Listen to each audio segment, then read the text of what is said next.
নমস্কাৰ মৰমৰ ছাত্ৰ ছাত্ৰীসকল মই আজি তোমালোকলৈ চতুৰ্থ শ্ৰেণীৰ গণিত পাঠ্যপুথি আমাৰ গণিত তাৰ পাঠ 4 তোমালোকলৈ আগবঢ়াম বুলি চেষ্টা কৰিম। এতিয়া পাঠ 4টোৰ নাম হ'ল যোগ। আমি যোগ বুলি ক'লে সকলোৱে জানো, আমি সৰুৰ পৰা যোগৰ লগত জড়িত, যোগ নেওতা আমি পঢ়িছোঁ হয়নে। এতিয়া সেই যোগ বুলি চেপ্টাৰটো দিছে, ইয়াৰ পৰা আমি অনুমান কৰিব পাৰিছোঁ যে এই পাঠটোত যোগৰ বিষয়ে ধাৰণা দিব। ঠিক আছে, আমি আগৰ শ্ৰেণীত যি যোগ পাইছোঁ তাতকৈ হয়তো অলপমান ডাঙৰ পাম, চিন্তাৰ বিষয় একো নাই, আমি ধুনীয়াকৈ বুজি ল'লে সকলোবিলাক কৰিব পাৰিম। ঠিক আছে, আহোঁচোন আমি পাঠৰ মাজলৈ যাওঁ। ৰীমা তেওঁৰ মাক দেউতাকৰ লগত বঙাইগাঁৱত থাকে। এইবাৰ গৰমৰ বন্ধত তেওঁ দেউতাকৰ লগত গুৱাহাটীলৈ ফুৰিবলৈ যাম বুলি থিৰাং কৰিলে। তেওঁ দেউতাকৰ লগত ঘৰতে বহি মোবাইল এপৰ জৰিয়তে বিভিন্ন ৰেলগাড়ীৰ শ্ৰেণী অনুযায়ী ভাড়াৰ নিৰিখসমূহ চাবলৈ ধৰিলে। শ্ৰেণী অনুযায়ী ৰেলগাড়ীৰ ভাড়াৰ তালিকা তলত দিয়া ধৰণৰ। ৰেলগাড়ীৰ নাম দিছে ব্ৰহ্মপুত্ৰ মেইল, বিবেক এক্সপ্ৰেছ, ৰাজধানী এক্সপ্ৰেছ, মানস ৰাইনো যাত্ৰীবাহী। আৰু ইয়াত সাধাৰণ শ্ৰেণীত টকাৰ পৰিমাণ দিছে, শয়নযান শ্ৰেণী আমি শ্লিপাৰ ক্লাছ বুলি কওঁ, তাত টকাৰ পৰিমাণ দিছে। বাতানুকূলিত তৃতীয় শ্ৰেণী AC 3 টায়াৰৰ টকাৰ পৰিমাণ দিছে, আৰু বাতানুকূলিত দ্বিতীয় শ্ৰেণীৰ AC 2 টায়াৰৰ টকাৰ পৰিমাণ দিছে। ঠিক আছে, এতিয়া চোৱা, ব্ৰহ্মপুত্ৰ মেইলত যদি তুমি সাধাৰণ শ্ৰেণীত যাবলৈ বিচাৰা বা মানে ৰীমায়ে যদি সাধাৰণ শ্ৰেণীত যাবলৈ বিচাৰে 70 টকা হ'ব, আৰু শ্লিপাৰ বা শয়নযানত যদি যাবলৈ বিচাৰে 145 টকা। বাতানুকূলিত তৃতীয় শ্ৰেণী মানে AC টায়াৰত 505 টকা, AC 2 টায়াৰ বুলি কয় বাতানুকূলিত দ্বিতীয় শ্ৰেণীত 710 টকা। ঠিক আছে, তোমালোকে এনেধৰণে যদি ৰেলৰ টিকট কাটিবলৈ যোৱা, টিকটৰ নিৰিখবিলাক তোমালোকে গম পাবা। সকলো বিভাগতে টকাৰ পৰিমাণ বেলেগ বেলেগ হয়, আৰু ৰেল লৈও বেলেগ বেলেগ। চোৱা, এই পিছৰখন ৰেল বিবেক এক্সপ্ৰেছত 90, 175, 555, 760। ৰাজধানী এক্সপ্ৰেছত আকৌ প্ৰথম সাধাৰণ শ্ৰেণী আৰু শয়নযান নাথাকে কাৰণে ইয়াত টিকটৰ মূল্য দেখুওৱা নাই। এইটো AC 3 টায়াৰ আৰু AC 2 টায়াৰৰ কথা কৈছে, 930 আৰু 1250। ঠিক তেনেধৰণে মানস ৰাইনো এক্সপ্ৰেছত অকল সাধাৰণ শ্ৰেণীৰ টিকটৰ কথা কৈছে 40 টকা। ঠিক আছে, এই তালিকাখন যদি আমি এতিয়া চাওঁ, তালিকাখনৰ পৰা আমি কিছুমান কথা জানিব পাৰিছোঁ যে আমি আগতে যদি কিবা কাৰণত গমো নাপাওঁ বা আজি গম পালোঁ যে ৰেলৰ টিকটনো কেনেধৰণে ভাগ ভাগ কৰা থাকে। ঠিক আছে, এতিয়া আমি তালিকাখন চাই উত্তৰ দিওঁ আহাচোন বুলি কৈছে। ক, মানস ৰাইনো যাত্ৰীবাহী ৰেলগাড়ীখনত যাত্ৰা কৰিবৰ বাবে ৰীমাহঁতে একে শ্ৰেণীৰ দুটা টিকট কিনিবলৈ তেওঁলোকক মুঠ কিমান টকা লাগিব। ঠিক আছে, এতিয়া চোৱা, মানস ৰাইনো এক্সপ্ৰেছত অকল সাধাৰণ শ্ৰেণীৰ কথাই কৈছে, সাধাৰণ শ্ৰেণীৰ টিকটেই আছে। ইয়াত যিহেতু একে শ্ৰেণীৰ দুটা টিকট বুলি কৈছে, একে শ্ৰেণী বুলিলে আমি এটা শ্ৰেণীয়ে পাইছোঁ ইয়াত 40 হয়নে, আৰু সেই 40 যিহেতু এটা শ্ৰেণীত 40কৈ আছে, আমাৰ যদি দুটা টিকট কাটিবলৈ হয় তেতিয়া কি হ'ব চোৱাচোন, 40 যোগ 40 সমান কি হ'ব, 4 4 8 হ'ব, আৰু 0 আমি মুখতে হ'লেও উলিয়াব পাৰিম যে 80 টকা। ঠিক আছে, আৰু এতিয়া তাৰ পিছৰ প্ৰশ্নত কি দিছে, ব্ৰহ্মপুত্ৰ মেইলৰ সাধাৰণ শ্ৰেণীৰ দুটা টিকট কিনিবলৈ ৰীমাৰ দেউতাকে ৰীমাক প্ৰথমতে 100 টকা দিলে। ঠিক আছে, দুয়োটা টিকট কিনিবলৈ তেওঁ আৰু কিমান টকা দিব লাগিব। এতিয়া চোৱা, ব্ৰহ্মপুত্ৰ মেইলৰ সাধাৰণ শ্ৰেণীৰ দুটা টিকটৰ দাম কিমান, চোৱা, ব্ৰহ্মপুত্ৰ মেইল সাধাৰণ শ্ৰেণীৰ টিকট 70 টকাকৈ। ঠিক আছে, এতিয়া যদি ব্ৰহ্মপুত্ৰ মেইলৰ যদি সাধাৰণ শ্ৰেণীৰ টিকট 70 টকাকৈ হয়, দুটা টিকটৰ দাম কিমান হ'ব। ইয়াত কৈছে যে দুটা টিকট কিনিবলৈ ৰীমাৰ দেউতাকে থিৰাং কৰিলে, আৰু সেই থিৰাং কৰাৰ পিছত কি কৰিলে যে 100 টকা এটা দিলে, আৰু সেই দুয়োটা টিকট কিনিবলৈ তেওঁ কিমান টকা আৰু দিব লাগিব, মানে দুটা টিকটততো 70 টকাতকৈ বেছি হ'ব হয় নে নহয়। ঠিক আমি কেনেধৰণে কৰিম চোৱা, এটা টিকটৰ দাম যদি 70 টকা হয়, দুটা টিকটৰ দাম কিমান হ'ব, 70 দুটা যোগ হ'ব, আৰু যোগ হ'লে কি হ'ব, আমি 0ৰ লগত 0 যোগ কৰিলে সদায় 0 পাওঁ, আৰু এই তলে তলে সদায় আমি যোগ কৰিম, হাতে হাতে যোগ কৰিলে কি পাম, 14, 140। এতিয়া চোৱা, সেই 140টো টকা, 140 টকাৰ পৰা আমি 100 টকাটো বিয়োগ কৰিব লাগিব। মানে কেনেধৰণে কৰিম, যে যদি 140টো আমি এইখিনিত বহুৱাই লওঁ, কেনেধৰণে হ'ব চোৱাচোন, দেউতাকে ৰীমাক প্ৰথমতে 100 টকা দিছিলে, সেই 100 টকাৰ পৰা 140 টকা বিয়োগ কৰিম। বিয়োগ কৰিলে কি হয়, ওপৰৰ পৰা তলত আমি বিয়োগ নেওতা মাতিম, 0ৰ পৰা 0 গ'লে 0 থাকিব, 4ৰ পৰা 0 গ'লে 4 থাকিব, 1ৰ পৰা 1 গ'লে 0 থাকিব, আমি নিলিখিলেও হ'ব। গতিকে আমি কি পালোঁ, যে আমাৰ আৰু কিমান টকা দিব লাগিব 40 টকা সেই 40 টকাৰ কথাটোৱে আমি ইয়াত লিখিব লাগিব যে দুয়োটা টিকট কিনিবলৈ তেওঁ আৰু কিমান টকা দিব লাগিব 40 টকা ঠিক আছে এতিয়া কৈছে চোৱা শয়নযান শ্ৰেণীত যাত্ৰা কৰিবলৈ তালিকাত থকা কোন দুখন ৰেলগাড়ীৰে যাব পাৰি ইয়াৰে কোনখন ৰেলগাড়ীৰ টিকটৰ দাম কম এতিয়া চোৱা শয়নযান বুলি কওঁতে চোৱা শয়নযানত আমি কি দেখিছোঁ যে ব্ৰহ্মপুত্ৰ মেইলত আছে আৰু বিবেক এক্সপ্ৰেছত আছে ব্ৰহ্মপুত্ৰ মেইলৰ শয়নযানত 145 আৰু বিবেক মেইলত 175 বিবেক এক্সপ্ৰেছত এতিয়া আমি কোনখনত কম দেখিছোঁ বাৰু প্ৰথমখনত মানে ইয়াত তললৈ আমি চাওঁ যদি দেখিম যে ব্ৰহ্মপুত্ৰ মেইলত আমি কম পাইছোঁ আৰু সেই টিকট যোন দুখনত টিকট আমি পাম সেই দুখনৰ নাম হ'ল ব্ৰহ্মপুত্ৰ মেইল আৰু বিবেক এক্সপ্ৰেছ ঠিক আছে এতিয়া চাম আহা তাৰপিছতনো কি কৈছে ব্ৰহ্মপুত্ৰ মেইলৰ শয়নযান শ্ৰেণীৰ এটা আৰু বাতানুকূলিত তৃতীয় শ্ৰেণীৰ এটা টিকটৰ মুঠ দাম কিমান হ'ব এতিয়া যদি আমি তালিকাখনলৈ যাওঁ ব্ৰহ্মপুত্ৰ মেইলৰ শয়নযান শ্ৰেণীৰ এটা টিকটৰ দাম 145 টকা আৰু বাতানুকূলিত তৃতীয় শ্ৰেণীৰ এটা টিকটৰ দাম 505 টকা দুয়োটা মিলি মুঠতে কিমান হ'ব মুঠ বুলি ক'লে আমি সদায় যোগ কৰিব লাগিব হয়নে এতিয়া চোৱা 145ৰ লগত 505 যদি যোগ কৰোঁ কি হ'ব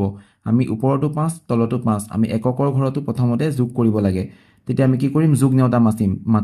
5ৰ লগত 5 যোগ কৰিলে 5 5 10 10ৰ আমি গোটেই 10টো পাতি ইয়াত দিব নালাগে কি পাতিম শূন্য পাতিম আৰু একটো আমি নিজৰ সুবিধাৰ কাৰণে আমি এই কাষৰ ঘৰৰ ওপৰত লিখি থ'ব পাৰোঁ ঠিক আছে কাষৰ ঘৰৰ ওপৰত যদি একটো লিখি থওঁ তেতিয়া আমি এই তিনিটা যোগ কৰিলে কি পাম 1 1 4 একৰ ঘৰৰ নেওতা মাতিলে 1 4 5 আৰু 5ৰ লগত শূন্য যোগ কৰিলেও 5 হৈ থাকিব আৰু যদি আমি আকৌ একৰ ঘৰৰ মাতো 1 1 2 1 তেনেকৈ যদি মাতি গৈ থাকোঁ 1 5 6 গতিকে আমি ইয়াৰ উত্তৰটো পাম 650 হয়নে সেইকাৰণে আমি ইয়াত লিখিব পাৰিম 650 টকা ঠিক আছে ইয়াৰ পিছত যদি আমি চাওঁ বিবেক এক্সপ্ৰেছৰ কথা কৈছে বিবেক এক্সপ্ৰেছৰ সাধাৰণ শ্ৰেণীৰ এটা আৰু শয়নযান শ্ৰেণীৰ এটা টিকটৰ মুঠ দাম 150 টকা মানে এতিয়া আমি যদি আকৌ তালিকাখনত চাবগৈ লাগিব যে বিবেক এক্সপ্ৰেছৰ সাধাৰণ শ্ৰেণীৰ এটা হ'ল 90 টকা আৰু শয়নযানৰ এটা টিকটৰ দাম হ'ল 175 টকা দুইটা যদি আমি মুঠ কৰোঁ মানে যোগ কৰোঁ তেতিয়া কি হ'ব চোৱা 175 ওপৰত তলত 90 পাতিলোঁ তেতিয়া এককৰ ঘৰৰ দুটা যোগ কৰিলে 5ৰ লগত 0 যোগ কৰিলে 5 7ৰ লগত 9 যোগ কৰিলে তুমি 7ৰ ঘৰৰ যোগ নেওতা বা 9 ঘৰৰ যোগ নেওতা মাতিলেও হ'ব 9 7 16 16ৰ এককৰ স্থানৰ অংকটো অৰ্থাৎ চোৱা আমি 16টো এককৰ ঘৰটোহে ইয়াত পাতিম দশকৰ ঘৰটো আমি কাষৰ ঘৰৰ ওপৰত পাতি থ'ব পাৰোঁ বা আমি পিছৰ ঘৰৰ লগত আমি যোগ কৰি দিব পাৰোঁ এতিয়া আমি ইহঁত দুটাক যদি যোগ কৰি দিওঁ কি হ'ব 1 1 2 গতিকে কি হ'ব 265 হয়নে আমি এতিয়া ইয়াত লিখিব লাগিব 265 টকা ঠিক আছে ইয়াৰ পিছত যদি আমি চাওঁ ৰাজধানী এক্সপ্ৰেছৰ বাতানুকূলিত তৃতীয় শ্ৰেণীৰ দুটা টিকটৰ মুঠ দাম কিমান চোৱা এতিয়া কৈছে ৰাজধানীৰ বাতানুকূলিত তৃতীয় শ্ৰেণীৰ আমি যদি তালিকাখনলৈ যাওঁ ৰাজধানী এক্সপ্ৰেছৰ বাতানুকূলিত দ্বিতীয় শ্ৰেণীৰ কথা কৈছে দ্বিতীয় শ্ৰেণীৰ চোৱা এটা টিকটৰ দাম 1250 তেনেহ'লে আমাৰ দুটা টিকটৰ দাম কিমান বুলি সুধিছে হয়নে ইয়াতে দুটা টিকটৰ দাম বুলি শুনোতে আমাৰ দুটা টিকট যোগ কৰিব লাগিব কেনেধৰণে হ'ব চোৱা এটা টিকটৰ দাম 1250 দুটা টিকটৰ দাম হ'লেও 1250 আমি দুটা যোগ কৰি দিব পাৰোঁ ঠিক আছে 0 0 যোগ কৰিলোঁ 0 হ'ল 5 5 10ৰ 0 উকলিল 1 সেই উকলা একটো আমি ছাইডতো ৰাখি থ'ব পাৰোঁ বা ইয়াৰ ওপৰতো লিখিব পাৰোঁ তোমালোকে মনত ৰাখিবা দেই কাষত লিখি ৰাখিলেও তোমালোকে যোগ কৰিব পাৰিবা ইয়াত লিখি নাৰাখি তোমালোকে কাষৰটোৰ ওপৰতো লিখি ৰাখিব পাৰা তেতিয়া তোমালোকৰ কাৰণে মানে পাহৰি নোযোৱা সেইকাৰণে মই এনেকৈ ধৰণে দিছোঁ 2 2 4 4 1 5 আৰু 1 1 2 এতিয়া 2500 টকা পালোঁ এইটো কথা আমি এনেধৰণেও ক'ব পাৰোঁ চোৱা 1250 দুটা যোগ কৰাৰ পৰিৱৰ্তে আমি 2য়ে পূৰণ কৰিব পাৰোঁ তিনিটা যোগ কৰাৰ পৰিৱৰ্তে 3য়ে পূৰণ কৰিব পাৰোঁ গতিকে আমি যোগটো বাৰে বাৰে নকৰি আমি এবাৰতে পূৰণ কৰি উত্তৰটো উলিয়াব পাৰোঁ গতিকে আমি যদি যোগ নকৰি পূৰণ কৰোঁ 2য়ে পূৰণ কৰিলে কি তলৰ 2য়ে ওপৰৰ 0 কৰিব লাগিব পূৰণ নেওতা 2 0 গুণ 0 2 5 গুণ 10 10ৰ কিন্তু 0 হৈ 1টো আকৌ কি হ'ব জানানে এই 2ৰ লগত 2 পূৰণ কৰি যি পাম তাৰ লগত 1টো যোগ কৰি দিম 2 2 গুণ 4 4ৰ লগত 1 যোগ কৰিলে 4 1 5 2 গুণ 2 গতিকে আমি কি পালোঁ চোৱাচোন 2500 আৰু এইটোতো পালোঁ 2500 গতিকে আমি যেনেধৰণে কৰিলোঁ উত্তৰ 2500 পাম গতিকে আমি ইয়াত লিখিলোঁ 2500 টকা ঠিক আছে এতিয়া আহাচোন আমি জানি থওঁ আহা বুলিনো কি কৈছে চাওঁ এইটো কথা তোমালোকে জানিবই লাগে, মনত ৰাখি থবা। বিবেক এক্সপ্ৰেছ হৈছে বৰ্তমান ভাৰতৰ সৰ্বাধিক দূৰত্ব ৰেলপথ অতিক্ৰম কৰা একমাত্ৰ ৰেলগাড়ী। আমি এইমাত্ৰ পঢ়ি অহা বিবেক এক্সপ্ৰেছখন যে সেইখন সৰ্বোত্তম মানে দীঘল ৰাস্তা অতিক্ৰম কৰে, আৰু সেই ৰেলগাড়ীখনে অসমৰ ডিব্ৰুগড় ষ্টেচনৰ পৰা 9খন ৰাজ্য পাৰ হৈ তামিলনাডুৰ কন্যাকুমাৰী ষ্টেচনলৈকে মুঠ 4,189 কিলোমিটাৰ পথ অতিক্ৰম কৰে। জানি থবা, এইটো তোমালোকৰ সাধাৰণ জ্ঞানৰ প্ৰশ্ন হ'ল যে ডিব্ৰুগড় ষ্টেচনৰ পৰা বিবেক এক্সপ্ৰেছখন যায় আৰু ক'লৈ যায়, তামিলনাডুৰ কন্যাকুমাৰীলৈ যায়, আৰু সেই ষ্টেচন পাওঁতে মুঠ দূৰত্ব কিমান অতিক্ৰম কৰে, 4,189 কিলোমিটাৰ পথ অতিক্ৰম কৰে। ঠিক আছে, ইয়াৰ পিছৰ পৃষ্ঠাত কি আছে চাওঁ আহা। ৰীমাৰ দেউতাকৰ লগত ৰীমাই গুৱাহাটীত থকা পেহীয়েকৰ ঘৰলৈ গ'ল। ৰীমা পেহীয়েকৰ ঘৰলৈ গৈ কি কৈছে, পেহীয়েকৰ ল'ৰা নিহাৰ তেওঁৰ সমবয়সীয়া নিহাৰেও মোমায়েক আৰু ৰীমাক লগ পাই অতি আনন্দিত হ'ল। ঠিক আছে, পিছদিনা তেওঁলোকে অসম ৰাজ্যিক চিৰিয়াখানা আৰু উদ্যান চাবলৈ গ'ল, উদ্ভিদ উদ্যান চাবলৈ গ'ল। ঠিক আছে, এতিয়া সেই উদ্ভিদ উদ্যানখন ক'ত আছে, গুৱাহাটীতে আছে, আৰু অসম ৰাজ্যিক চিৰিয়াখানা গুৱাহাটীতে আছে। তোমালোকে মনত ৰাখিব পাৰিবা, চিৰিয়াখানা আৰু উদ্ভিদ উদ্যান গুৱাহাটীতে আছে। এতিয়া সেই উদ্যানৰ প্ৰৱেশ মাচুলৰ তালিকাখন চাওঁ আহাচোন, কিনো আছিলে। বিৱৰণ দিছে, আৰু প্ৰৱেশ মাচুল ক'ৰ, প্ৰতিগৰাকী ভাৰতীয় পৰ্যটকৰ বাবে, আৰু প্ৰৱেশ মাচুল প্ৰতিগৰাকী বিদেশী পৰ্যটকৰ বাবে। বিদেশৰ পৰা অহা মানুহৰ কাৰণে অলপ পইচা বেছি কিন্তু দেই, ভাৰতীয় মানুহৰ কাৰণে পইচা কম। প্ৰাপ্তবয়স্ক যদি হয়, 18 বছৰতকৈ ডাঙৰ হয়, তেনেহ'লে ভাৰতীয় 30 টকা আৰু বিদেশী 100 টকা। শিশু 3ৰ পৰা যদি 12 বছৰ বয়সৰ হয়, প্ৰৱেশ মাচুল শিশুৰ 10 টকা আৰু বিদেশী হ'লে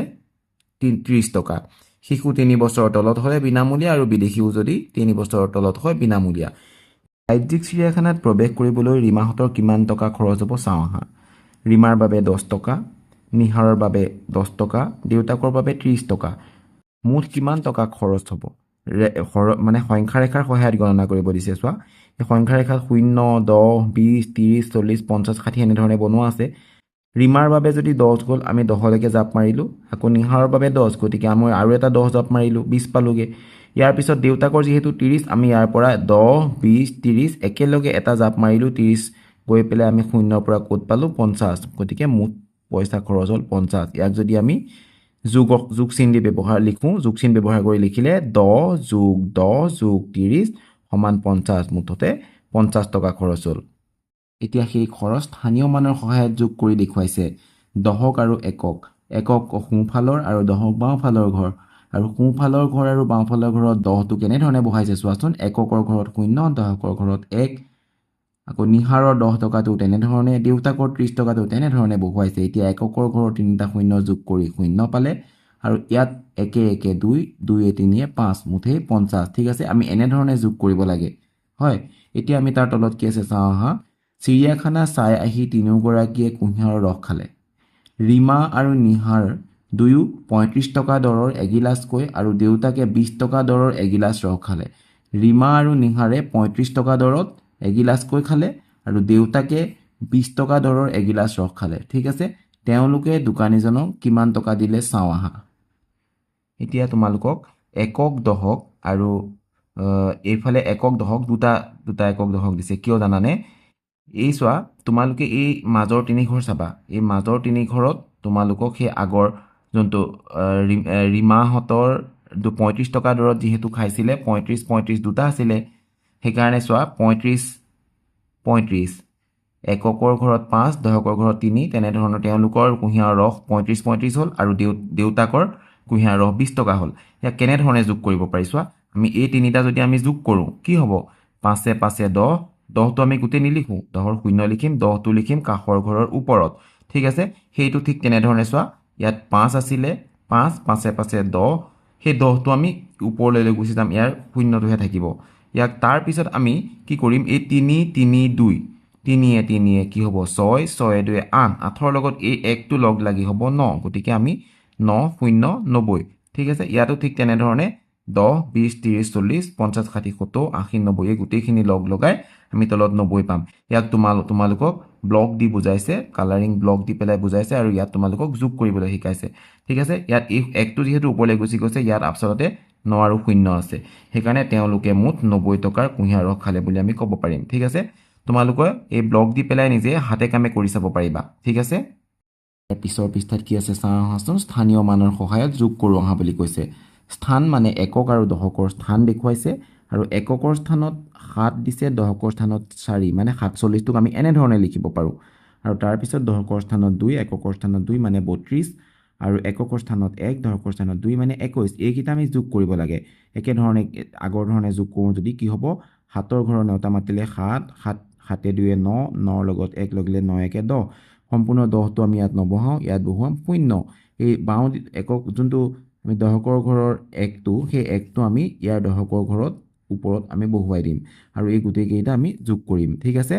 1 4 5 5ৰ লগত যদি 3 লগ লাগে কি হ'ব 5 3 8 8ৰ লগত যদি 2 লগ লাগে 10 গতিকে আমি ইয়াত বহালো 10 ঠিক আছে উত্তৰটো হ'ল 100 মানে 100 ঠিক আছে ইয়াৰ পিছৰটো যদি আমি যাওঁ এককৰ ঘৰত চোৱা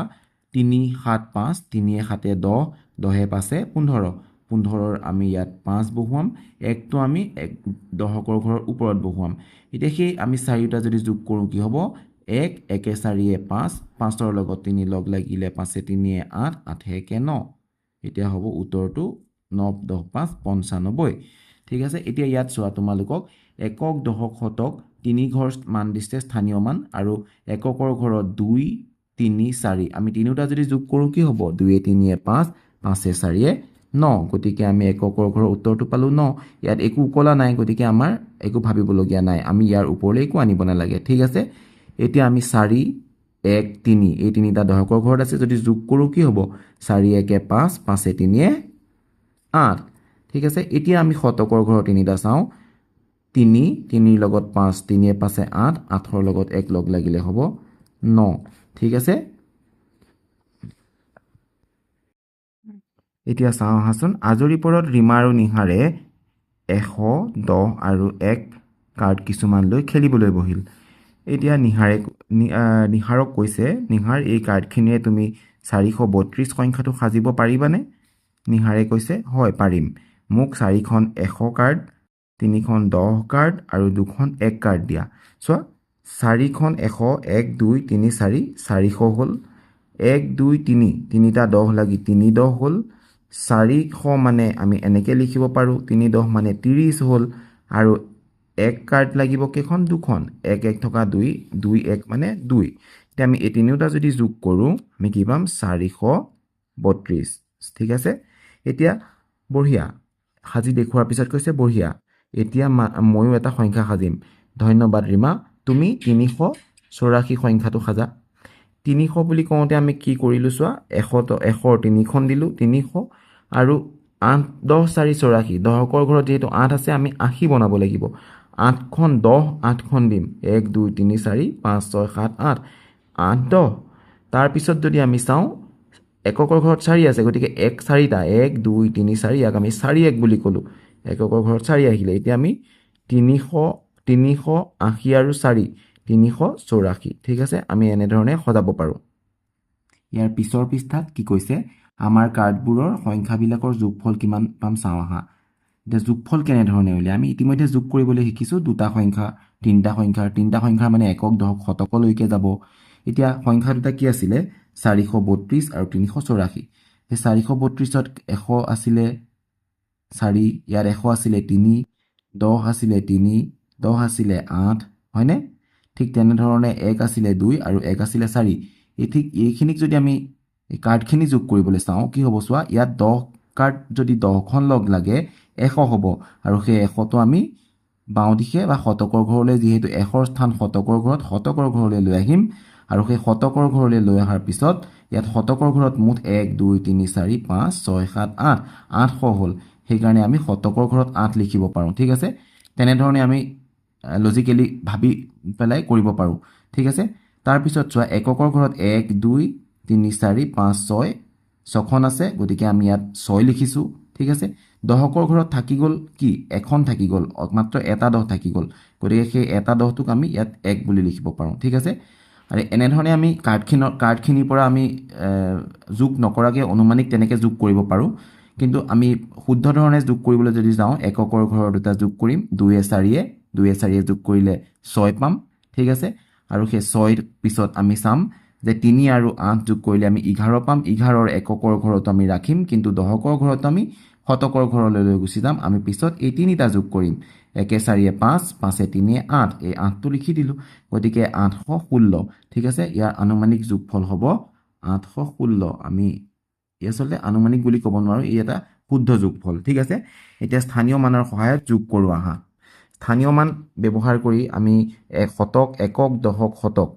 দশক শতক আমি একক দশক শতক হিচাপে ৰাখি এককৰ ঘৰৰ পৰা যোগ কৰিব লাগিব সদায় মনত ৰাখিবা আমি বহু ক্ষেত্ৰত কেতিয়াবা দেখো যে ভুলতে ছাত্ৰ ছাত্ৰীসকল তোমালোকে শতকৰ পৰা যোগ কৰা প্ৰথমতে ইয়াক যোগ কৰা তাৰ পিছত এইটো কিন্তু ভুল হ'ব ঠিক আছে এককৰ ঘৰ কৰিবা সোঁ দিশৰ পৰা 4 আৰু 8 যোগ কৰি 2 কিয় লিখিলে কাৰণ 12 পাইছিলে 12ৰ এই একটো ইয়াত নিলিখি ইয়াত লিখিছে ঠিক আছে আৰু সেই 1 1 2 2 3 5 আৰু 2 6 2 8 হ'ল 852 ঠিক আছে ঠিক তেনেধৰণে আমি পিছৰটো যদি কৰিবলৈ যাওঁ এককৰ ঘৰত 5 আৰু 1 আছে 5 1 যোগ কৰিলে 6 পালো 8ৰ লগত 4 যোগ কৰিলে 12 পাম 12ৰ 2 লিখিম আৰু 1টো লিখিম আমি শতকৰ ঘৰৰ ওপৰত সো 1 3 4 4 5 9 ঠিক আছে এতিয়া ইয়াৰ পিছত চোৱা এককৰ ঘৰত 3 আৰু 4 আছে 3 4 7 দশকৰ ঘৰত 4 আৰু 7 11 11ৰ আমি 1 লিখিম আৰু দশকৰ ঘৰৰ একটো আমি বাওঁ দিশে শতকৰ ঘৰত লিখি যোগ কৰিম 1 2 3 3 3 6 ঠিক আছে এতিয়া চোৱা তাৰ পিছত এককৰ ঘৰত আছে 8 আৰু 6 8 6 14 14ৰ 4 একটো আমি দশকৰ ঘৰৰ ওপৰত লিখিম এতিয়া সেই একৰ লগত যদি 7 যোগ কৰো 7 1 8 8ৰ লগত 4 যোগ কৰিলে 8 4 12 12ৰ আমি ইয়াত 2 পাতিম আৰু একটো আমি পুনৰ একে ধৰণেই বাওঁ দিশলৈ লৈ যাম মনত ৰাখিবা আমি প্ৰত্যেক ঘৰতে যদি উকলে আমি তাৰ প্ৰত্যেক বাওঁফালে লৈ যাম আগৰ কি ঘৰত আমি এটাই উকলা পাইছো গতিকে আমি ইমান চিন্তা কৰা নাই কিন্তু ইয়াত আমি দুটা যেহেতু উকলা পাইছো প্ৰথম উকলাটো আমি দশকৰ ঘৰত লিখিম আৰু দশকৰ ঘৰত উকলা তো আমি তাৰ বাওঁ দিশে লিখিম শতকৰ ঘৰত এতিয়া আমি যোগ কৰিম 1 2 3 3 3 6 ঠিক আছে এতিয়া আমি তাৰ পিছৰটো চাওঁ 9 6 15 15ৰ 5 1 উকলিল উকলা একটো আমি দশকৰ ঘৰত দিলো 1 0 1 আৰু সেই একৰ লগত 9 লগ লাগিলে 10 10ৰ 0 উকলে 1 উকলা একটো শতকৰ ঘৰত দিলো 1 5 6 6 3 9 ঠিক আছে এতিয়া যদি আমি 0 3 যোগ কৰো 3 পাম আৰু 1 9 যোগ কৰিলে 10 10ৰ 0 উকলিল 1 আৰু সেই একৰ লগত 7 1 7 8 8 1 9 ঠিক আছে 903 এনে ধৰণে আমি যোগ কৰিব পাৰো স্থানীয় মান যদি আমাক একক দশক শতক নিদি হাজাৰ অযুত বহুত দিব পাৰে তেতিয়াও আমি কিন্তু যোগ কৰা নিয়ম একেটাই এতিয়া তুমি একক দশক শতকলৈ পাইছা আৰু লাহে লাহে ডাঙৰ হৈ গলে বেছি পাবা কিন্তু আমি ভয় খাব নালাগে ইয়াৰ পিছৰ পৃষ্ঠালৈ যাওঁ আহাচোন পিছৰ পৃষ্ঠাত চোৱা খালী ঠাইত উপযুক্ত সংখ্যা বহুৱা চোৱা 325 তাৰ পিছত 350 দিছে আৰু খালী ঠাই দিছে বহুৱাব লাগে কিন্তু ওপৰত আমাক এটা নিৰ্দেশনা দিছে যে 325ৰ লগত 25 এটা যোগ কৰা আমি দেখিছো যে 325ৰ লগত 25 যোগ কৰি 350 পাইছে ঠিক আছে ঠিক তেনেদৰে 350ৰ লগত আকৌ 10 যোগ কৰিব লাগিব তাৰ লগত আকৌ 35 তাৰ লগত 100 এনে ধৰণে যোগ কৰিব লাগিব আমি যদি 350ৰ লগত 10 যোগ কৰাটো চাওঁ আমি কেনে ধৰণে চাব পাৰিম চোৱা 350ৰ লগত যদি 10 যোগ কৰো 0 0 লগ লাগিলে 0 5ৰ লগত 1 যোগ কৰিলে 5 1 6 3 তললৈ নামি আহিলে বা 3 লগত একো যোগ হোৱা নাই কাৰণে 3 থাকি গ'ল ঠিক আছে মনত ৰাখিবা তোমালোকে এই যোগ অংক কৰিবৰ কাৰণে কিন্তু যোগ নিয়তাখন মুখস্থ কৰিব লাগিব ঠিক আছে আৰু তোমালোকক চোৱা তোমালোকৰ সুবিধাৰ কাৰণে 325ৰ লগত 25টো যোগ কৰাটো মই তোমালোকক দেখুৱাই থৈছো এতিয়া 360ৰ লগত আমাক কি যোগ কৰিব দিছে চোৱা 360ৰ লগত আমি এইটো যেহেতু 360 পালো 360ৰ লগত আমাক 35 যোগ কৰিব দিছে 360ৰ লগত 35 যোগ কৰিলে কি হ'ব 055 6 3 যোগ কৰিলে 9 আৰু 3 আহিব তললৈ নামি 395 হয়নে এতিয়া 395 যেহেতু আমি পালো এতিয়া সেই 395 পিছত আকৌ আমাক তাৰ লগত 100 যোগ কৰিবলৈ দিছে ঠিক আছে আমি তাৰ লগত যদি 100 যোগ কৰো 395 তলত 100 পাতি দিব লাগিব 5 0 যোগ কৰিলে 5 9 0 যোগ কৰিলে 9 সদায় মনত ৰাখিবা যিকোনো এটা সংখ্যাৰ লগত 0 যোগ কৰিলে সদায় সেই সংখ্যাটোই পোৱা যায় ঠিক আছে 3 1 4 495 ঠিক আছে আমি ইয়াত লিখিব লাগিব 495 ঠিক আছে ইয়াৰ পিছত চোৱা তোমালোকৰ খালী ঠাইটো খালী ঠাইত তোমালোকক গোটেইখিনি খালী ঠাই দি থৈছে মই তোমালোকক ইয়াত প্ৰথম ঘৰত 50 বহুৱাই পেলাই মই তোমালোকক উত্তৰকেইটা কৰি দেখুৱাম কিন্তু তোমালোকে নিজৰ সুবিধাৰ বাবে 50ৰ পৰিৱৰ্তে বেলেগ সংখ্যা ইয়াত বহুৱাই লৈও কৰিব পাৰিবা ঠিক আছে 50ৰ লগত 50 যোগ লাগিলে কি হ'ব 50ৰ লগত যদি আমি 50 যোগ লগাওঁ তেনেহ'লে 100 হ'ব তোমালোকে নিশ্চয় জানা যে 50ৰ লগত 50 যোগ কৰিলে 100 হয় কেনেধৰণে চোৱা 0 যোগ কৰিবা আৰু 5 যোগ কৰিলে 10 পাবা আমি 100 পালো ঠিক আছে সেই 100টো যদি আমি এই ঘৰত লিখোঁ তাৰ পিছত আমি লিখিম 100ৰ লগত আমাক কি যোগ কৰিব দিছে 75 100ৰ লগত 75 যোগ কৰিছোঁ 100 আৰু 75 055 077 আৰু 1 গতিকে 175 আমি ইয়াত পালো 175 লগত আকৌ আমাক কি যোগ কৰিব দিছে 125 চোৱা 175 লগত 125 যোগ কৰিলে কি হ'ব 5 যোগ কৰিলে 10 পাম 10ৰ 0 1টো উকলি বাওঁ দিশে বহিলে 10ৰ ঘৰত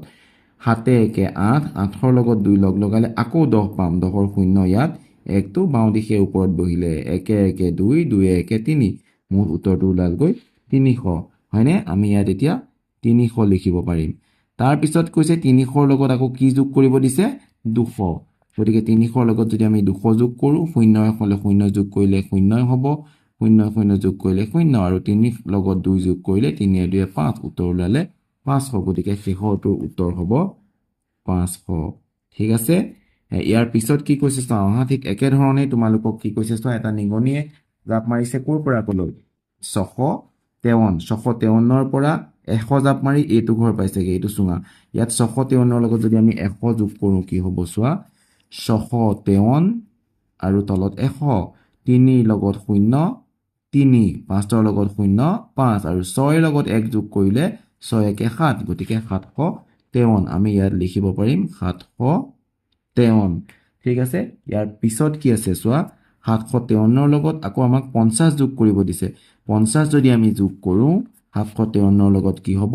3 0 3 5 5 10ৰ 0 লিখি আমি 1টো বাওঁ দিশে ওপৰত বহুৱালো 1ৰ লগত 7 7 1 8 হ'ল ঠিক আছে এতিয়া পালো আমি 803 হয়নে 803 এতিয়া চোৱা সেই 803 লগত আমাক আকৌ 175 যোগ কৰিব দিছে গতিকে 803ৰ লগত যদি আমি 175 যোগ কৰোঁ 3 5 8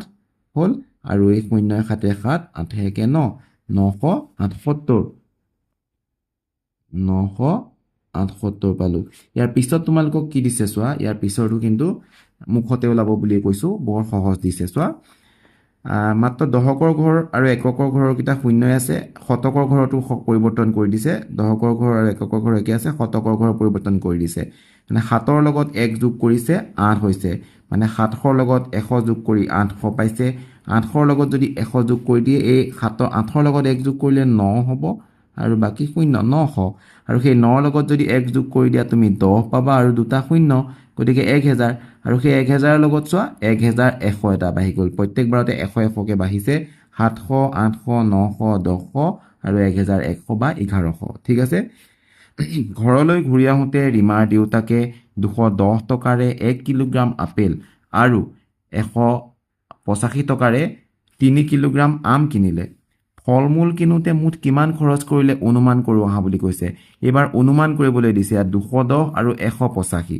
অনুমান কেনেকৈ কৰিছে চোৱা ফল মূলত প্ৰায় 400 টকা খৰচ হ'ল এনেধৰণে ক'লে আৰু সেই ৰীমাই তেনেধৰণে কওঁতে ক'লে যে বা ইমান তৎক্ষণাত কেনেকৈ কৰিলা ৰীমা মই অনুমান কৰি কৈছোঁ 210ৰ নিকটৱৰ্তী শতকটো হ'ল 200 মানে 210ৰ ওচৰত আমি 100 বা শতকটো আমি কি পাওঁ 200 আৰু 185ৰ নিকটৱৰ্তীটো হ'ল 200 গতিকে আমি চাব লাগিব যে এই নিকটৱৰ্তী দুটা যিহেতু 200 200 পালোঁ দুইটা 200 200 লগ লগাই 400 কৰিলে এতিয়া নিকটৱৰ্তী বুলি ক'লে কি বুজি পাওঁ আমি চাওঁ আহাচোন নিকটৱৰ্তী বুলি কওঁতে চোৱা আমি বাওঁ দিশে এডাল ৰেখাত আমি 100 আৰু সোঁ দিশে 200 ৰাখিছোঁ আৰু সেই 100 আৰু 200ৰ ঠিক সোঁ মাজতে আছে 150 আৰু মনত ৰাখিবা এই 150ৰ পৰা 100ৰ ভিতৰৰখিনি 100ৰ নিকটৱৰ্তী আৰু 150ৰ পৰা 200ৰ খিনি 200ৰ নিকটৱৰ্তী যদি 170 বুলি কওঁ আমি 170ৰ নিকটৱৰ্তী 200 কম আৰু 120ৰ নিকটৱৰ্তী 100 কম ঠিক তেনেধৰণে যদি আমি 140 লিখোঁ 140ৰ নিকটৱৰ্তী 100 কিন্তু 160ৰ নিকটৱৰ্তী হ'ব 200 ঠিক আছে 180ৰ নিকটৱৰ্তী হ'ব 200 মানে মাজৰ পৰা বাওঁ দিশে থকাখিনি আগত ধৰিবা আৰু মাজৰটো 150টো কিন্তু 200ৰে নিকটৱৰ্তী আৰু 150ৰ পৰা 200 লৈকে সকলোবিলাক 200 নিকটৱৰ্তী মনত ৰাখিবা